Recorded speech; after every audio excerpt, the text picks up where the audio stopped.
Hello students, आज हम BA part third के फर्स्ट पेपर के बारे में भारतीय संविधान की विशेषताओं के टॉपिक के बारे में बात करेंगे।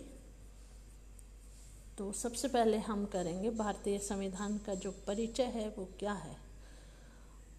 भारतीय संविधान भारतीयों की चिर प्रतीक्षित अभिलाषाओं तथा उसके लिए किए गए प्रयासों का सामूहिक परिणाम है।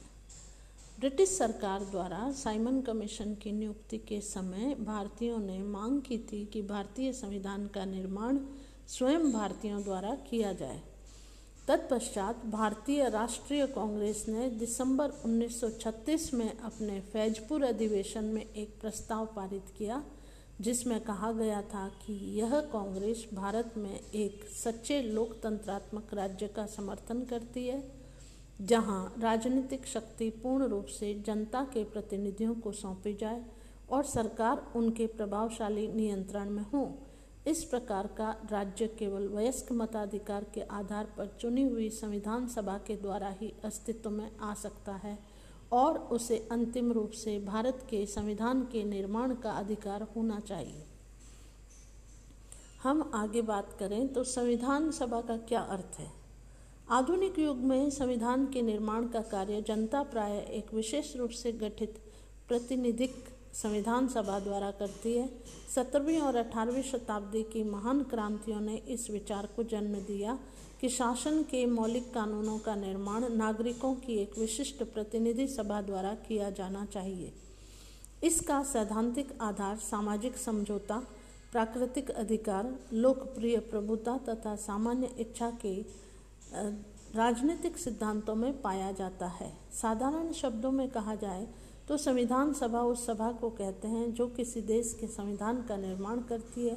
यह किसी देश के संविधान का ढांचा तैयार करने के लिए विशेष रूप से गठित नागरिकों द्वारा निर्वाचित प्रतिनिधियों का एक संगठन है। इसके विशिष्ट अर्थ की विवेचना पंडित जवाहरलाल नेहरू ने इन शब्दों में की थी कि यह एक चलायमान राष्ट्र है जो अपनी पुरानी पोशाक को उतार कर अपने लिए नई पोशाक का निर्माण करता है।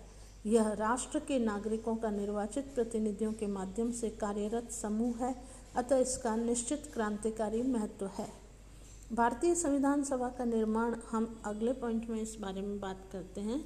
तो भारत के स्वाधीनता संग्राम के काल से भारतीयों ने संविधान के निर्माण के लिए एक संविधान सभा की मांग शुरू कर दी थी। 1922 ईस्वी में महात्मा गांधी ने कहा था कि भारतीय संविधान भारतीयों की इच्छा अनुसार ही होगा। 1924 में पंडित मोतीलाल नेहरू ने ब्रिटिश सरकार के समक्ष संविधान सभा के निर्माण की मांग प्रस्तुत की थी। तत्पश्चात एम.एन. राय ने औपचारिक रूप से संविधान सभा के विचार का प्रतिपादन किया। यह विचार देश में लोकप्रिय होने लगा, अतः पंडित जवाहरलाल नेहरू के प्रयासों से कांग्रेस ने औपचारिक रूप से घोषणा की कि यदि भारत को आत्मनिर्णय का अवसर मिलता है तो भारत के सभी विचारों के लोगों की एक प्रतिनिधि सभा बुलानी चाहिए जो सर्वसम्मति से संविधान का निर्माण कर सके, वही संविधान सभा होगी। इसके बाद कांग्रेस अपने प्रत्येक अधिवेशन में इस मांग को दोहराती रही और धीरे धीरे अंत में 1946 ईस्वी में मंत्रिमंडल मिशन योजना ने इस मांग को स्वीकार कर इसे व्यवहारिक रूप दिया। माउंटबेटन की घोषणा के आधार पर ब्रिटिश संसद द्वारा पारित भारतीय स्वाधीनता अधिनियम 1947 ने इस संविधान सभा को संपूर्ण प्रभुत्व संपन्न संस्था बना दिया। हम संविधान सभा के कार्यों की बात करें तो संविधान सभा की प्रथम बैठक 9 दिसंबर 1946 को डॉक्टर सच्चिदानंद सिन्हा की अध्यक्षता में हुई। तत्पश्चात 11 दिसंबर 1946 को डॉक्टर राजेंद्र प्रसाद संविधान सभा के स्थायी अध्यक्ष निर्वाचित हुए और संविधान निर्माण का कार्य प्रारंभ हुआ।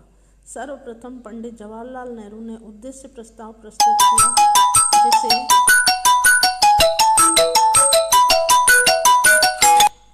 जिसे